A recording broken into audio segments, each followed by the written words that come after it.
Whoo, that was a draft and is getting close to getting on to the season. Big step forward, giant weekend for the Kansas City Chiefs and for myself. We're going to get into it. This is RGR football. This is the Chiefs draft class.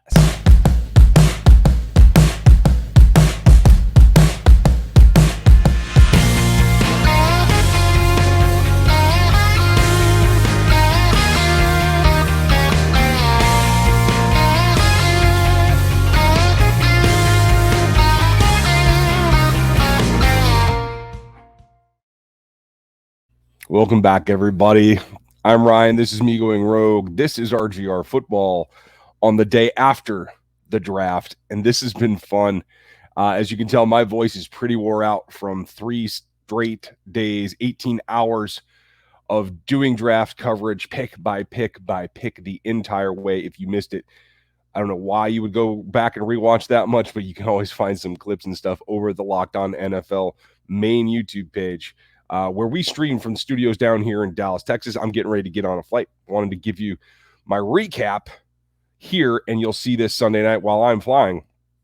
A lot went into this draft, and at the end of the day, the Chiefs did what they needed to do, and they got who they needed to get. I'm really happy with the way that it worked out for them and what they prioritized themselves to get. So we're going to go through it step by step here. If you're new to the channel, like this channel, like this video, subscribe to the channel, and then hit the bell so that you get notifications of what we do next, because there's always something coming next. We have some exciting stuff for you. I'll also be reviewing, as will Dan, over on NFL33.com, our Substack. We'll be going through the draft from a league perspective as well, as we start taking a look, I know already, at next year's draft. That'll be coming here in the next week, once I get back on home turf and that kind of stuff. So a lot going on there, but this channel is going to start cranking up as we see the new players. Don't miss it. Stay subbed. We're going to have content for you every week, every day, just like we normally do. It's just going to be with some new players in mind. So I'm excited. I'm going to bring up my actual draft board, because I do want to present this so that you guys get a look at it again, because we went through a lot of players here. And if let's see, let me change this view, and we'll get that out of there, and we'll get this out of here, because I want to highlight what the Chiefs did. This is the board, and as you see, they started off hot with Trent McDuffie. You saw, I think, the initial reaction to that pick. They traded up to get him.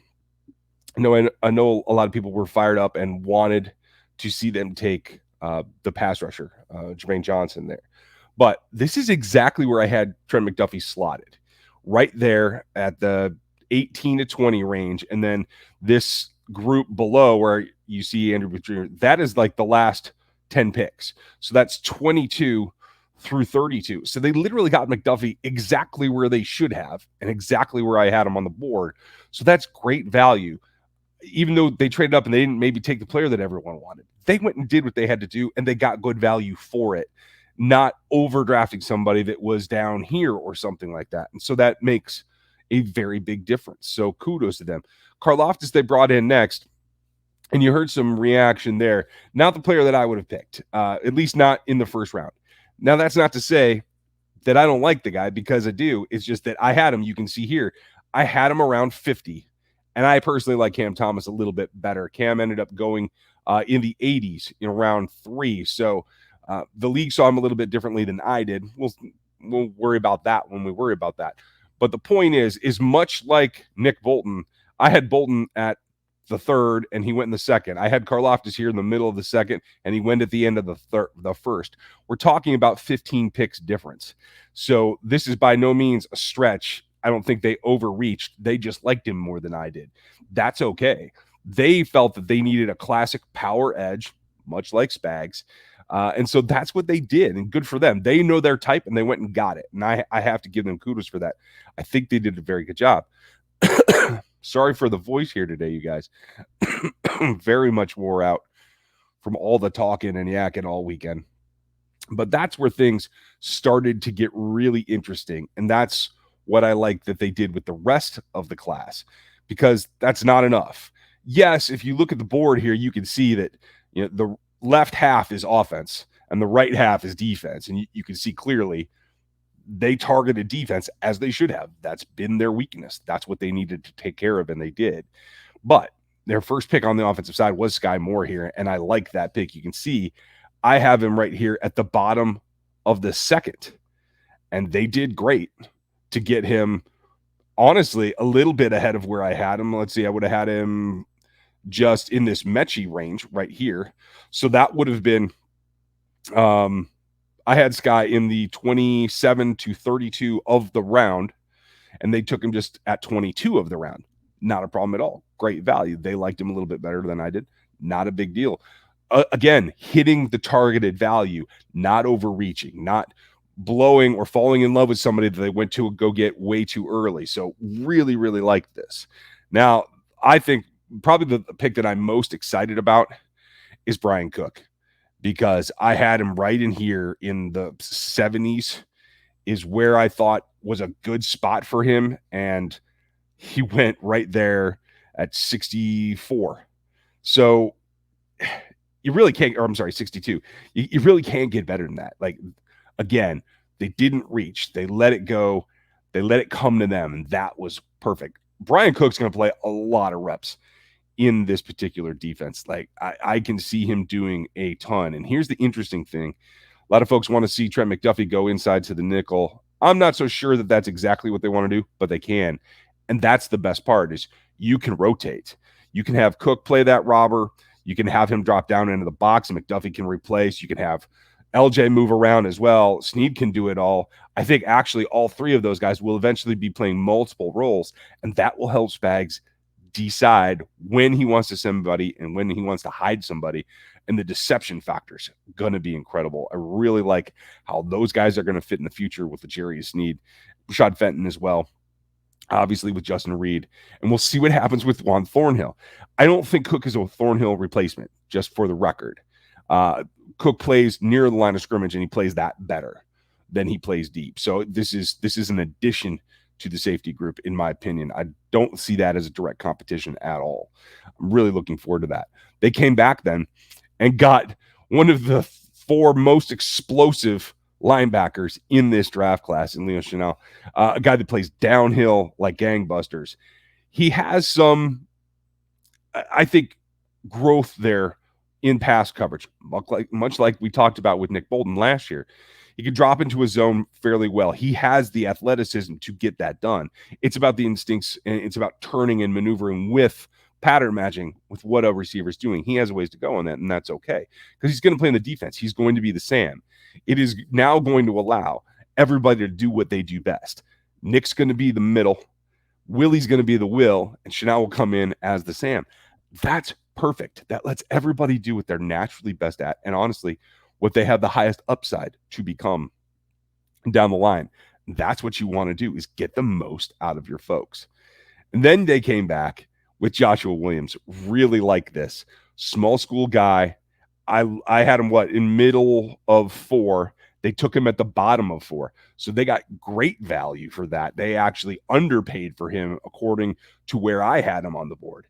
And they're going to get all kinds of time out of him. Now, he needs a little time to get better. Playing from a small school, he's got a couple of issues, but he's got the length and the athleticism that they love. This is right in line with the day 3 corners they've taken over the last few years. The difference is that LJ Snead really popped and really took on that role. Could Williams? He absolutely could. I like that they took an HBCU guy. I like that they expanded their pool of players that they're looking at. And that's somebody that I think can pay off in a year or 2 from now, when you straighten out what you have at the other corner spots. Clearly with McDuffie, he and Jerry Snead are going to be the plan going forward unless something drastic happens. And then we'll see about Fenton. We'll see about the other guys that are going to play roles in there. DeAndre Baker is still well in the mix. But now your 5 is now all guys that could have started for you last season if they were on the roster. They did come back later. We'll talk about Jalen Watson. But before we get to, we'll talk about Jalen now. It's fine. Jalen is a guy that I really like. He did give up 88 yards to Drake London, and people saw that as a negative. Drake London was going off on most of the Pac-12 all season. I think that's actually a good job against Drake London. I think he limited him in a way that not everybody could in the Pac-12.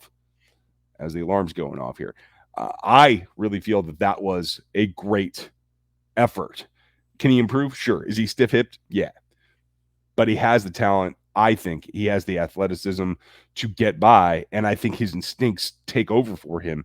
His aggression, I think, will have to be tuned a little bit, let's say. Sometimes he gets a little over aggressive. Sometimes he's not quite aggressive enough, I think, to help himself out in the situation.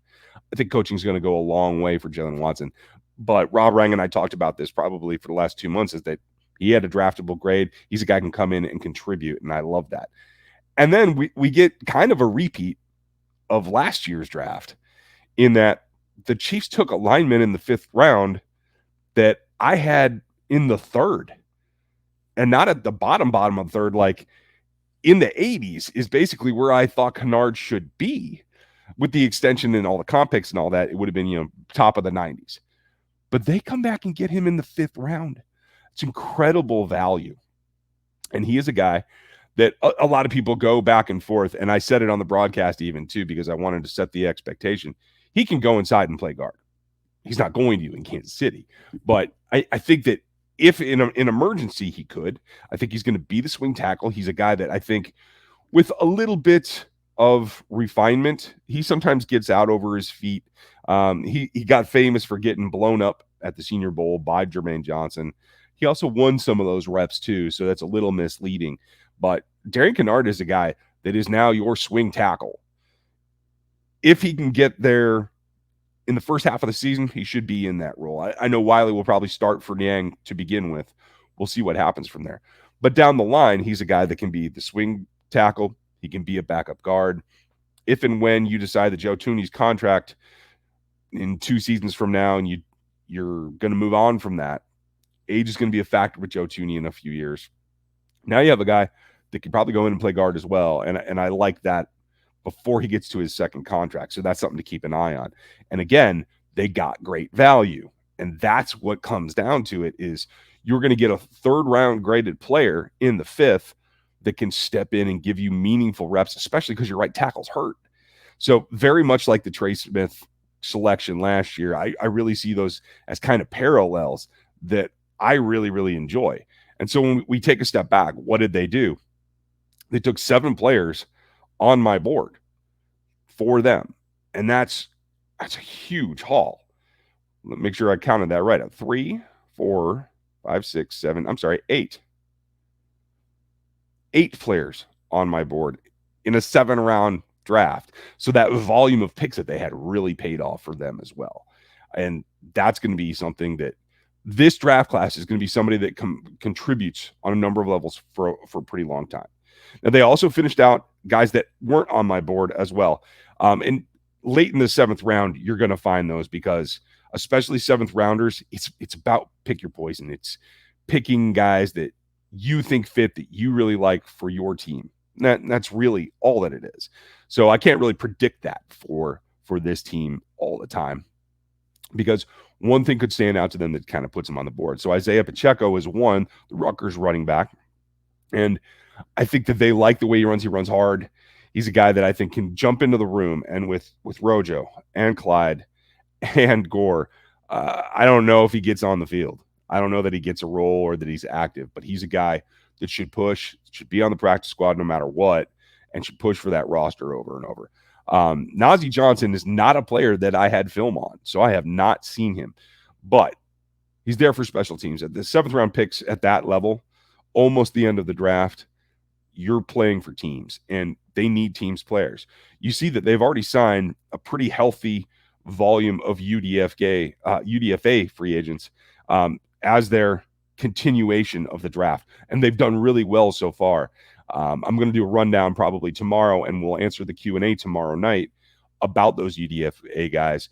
And you got to remember, UDFA is tough, but it's how you build your team. The vast majority of teams have significant contributions from UDFA guys, because that's where the volume is. As you pay stars, you have to bring up UDFAs as well to keep your cap balanced. That's something that a lot of teams get lost in, and I think Kansas City Chiefs have always done a pretty good job with it, and they're going to continue to do that as well. We'll go over the UDFA class probably tomorrow after it's kind of been solidified. A couple of updates, though, guys that I didn't like, or guys that I did like that the Chiefs didn't get. Zion McCollum and Jarrett Stearns signed with the Bucks. That's kind of a pain, but it is what it is. I know a lot of folks wanted him drafted in the 3rd or the 4th round, and I even bumped him up in the 4th as if you really felt you had to have his athleticism, you could go get him early. I had him right in there with where they took Joshua Williams, so I was really happy with one of those or the other. Williams is much farther along in terms of his skills as a DB. Zion had the upside. Same with Roland had the upside, but that's okay. I think they'll both have a shot at making rosters. That Bucks one's going to be interesting, but we'll see what happens with them. So again, as my voice starts to fade, I wanted to get you guys this. As this airs, I'm in the air myself trying to get home, but we'll do the normal Q&A on Monday night, just like always. We'll have stuff over on RGR as well as NFL33.com.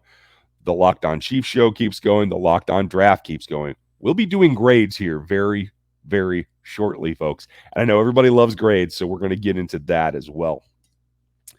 I hope that this leaves you with the sense that the Chiefs have gone out and done what they needed to do to get back on track, to give Patrick the weapon in-house with the weapons they've already brought in, and really solidify the defense with the hopes of getting more balance back on this roster in 2022. I still think that they will take the AFC West, and I still think they'll push for that Super Bowl. It just may look a little bit different, and I'm okay with that. I hope that you are too. Make sure you like and sub and hit the bell right now. Like this video, subscribe to the channel, please. Go over and subscribe at NFL33.com for all of you draftnicks. You don't have to be a Chiefs fan. We're going to cover the whole league over there, and that's going to be a lot of fun. I hope that you'll be with us for that as well. You guys, enjoy your Sunday. Get used to your new players. We'll have more for you this week. Thanks for watching this one. I'll check you next time.